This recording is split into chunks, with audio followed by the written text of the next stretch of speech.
Hey, I'm Lee. And I'm Lynn, and we're from Blue Belly Acres. Just two retired military veterans trying to figure out this homesteading life. Yep. So you got to join us today for our top tips on how to get started with your homestead. Nobody likes to waste time unless it's something that you really enjoy doing. At Blue Belly Acres, we love homesteading. We love the garden. Most days. Love the animals. Most days. Love producing our own food. Oh, yeah, I would say that for sure. Okay, do you ever find your daily chores are taking way too long? Well, we're gonna give you some helpful tips to make your workload just a little bit easier. And stay to the end for our greatest tip to help you enjoy your homestead just a little bit more. All right, for our first tip, new homesteaders. If you're just moving in, you're unpacking, you're settling in, you're fixing things. It's really easy to get overwhelmed and stressed, especially once you start adding livestock or a garden. So it's important, as we have learned, that once you get stressed out, you've got to pump the brakes, you got to pause and figure out how to get organized. When we first moved in here, this was actually an abandoned field. Most of it was. The house was still here. So if you watched our channel, you know I'm kind of a geek.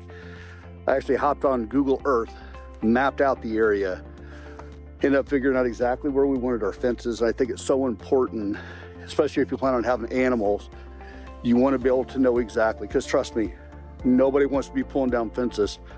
Ask me how I know. So even if you have to print it off, draw out your lines, figure out exactly where you want the fences to be, and then figure out where you want all your structures and that kind of stuff. You want to organize your space as best as possible straight up front. And I get it, it doesn't happen overnight, but the more work you do up front to organize it, the better off you are. So once you're organized, or at least a little bit more organized, take some time and simplify your task. We used to mix our feed at the house and then run it around to all the animals. Now we had areas near all of them for the equipment, so we simply organized them in such a way that we could move the feed closer to the animals. And not too close, because they will start to feed themselves, trust me. So not only did we move the feed closer, we also printed off cheat sheets to make it super easy. We have scales near the food, so there's no more guessing. And if we did have to leave the homestead, we were able to train our farmhand. Our neighbor is not used to being around any animals, and he was able to pick it up pretty quickly. So there's no longer any guessing how much 3 pounds of feed is. We just use the scale. Oh, you forget how much feed to give each time? Well, it's on the chart. Forget how much water to add? Well, it's marked right on the picture. Automating any chores is a great way to organize and use your time wisely. If you put a water bowl in with your pigs, they will get in it. It is their destiny. It's like they're reincarnated seals. They're trying to get in that water.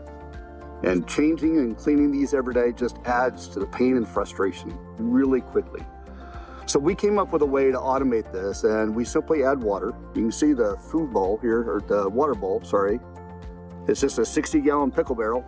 We put some pig nipples on it, and with it being black, it keeps the water from freezing quite so fast. And then we simply have to check it like maybe once a week. We add water and some apple cider vinegar and clean it as needed. And chicken's the same thing. We water from a 5-gallon bucket, as you can see here over my shoulder, and it runs into these little cups so that they can each get water when they need to. We only have to clean it about once a week and refill it. Automatic feeders. This chicken feeder was actually made with a big box store bucket, a gamma lid, and 3D printed little scoops on a Sidewinder 3D printer, which is actually a nice tool to have around a homestead. Coop doors, even garden watering systems. Now there are pay options and some DIY options available, which you see we've used a little bit of both. They are all great help to make chores quicker and even more efficient. Okay, record keeping and gardening. Me, I like to do photo journaling. So I will every week go out and take a bunch of pictures within the garden, and then I can go back over time and say, okay, on this date, this was yielding pretty well, or oh, this is when the bugs kicked in. for me, that helps with the journaling. So I don't really write it down as I go. I kind of go back and look at the pictures. Another thing for record keeping too is how many tomato plants, for example, did I grow, and did that yield enough tomatoes for me to can to us to sustain throughout the year. So record keeping is important in many, many areas, even in the garden. All right, so for our final tip, if you're in homesteading, this is a typical day. It is freezing out.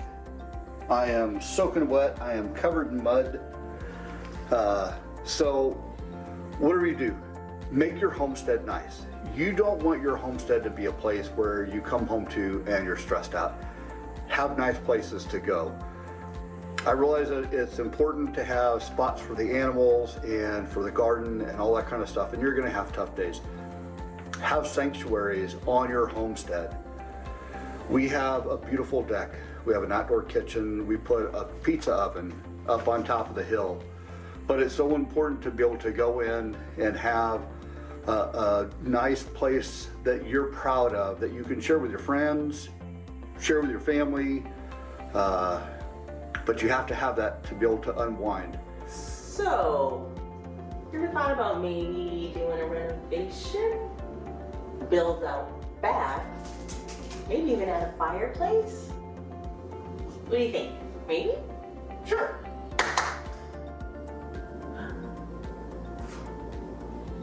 Wait, what about the kitchen? Oh. Wow, a true homesteading oasis. Very nice. I love it. This is actually part of a playlist, so check out the playlist because we have some of our other friends that are also YouTubers that have offered their tips and tricks as well. Check it out. There should be a link somewhere on the screen. Anyway, thanks for watching Bluebelly Acres. Catch you next time.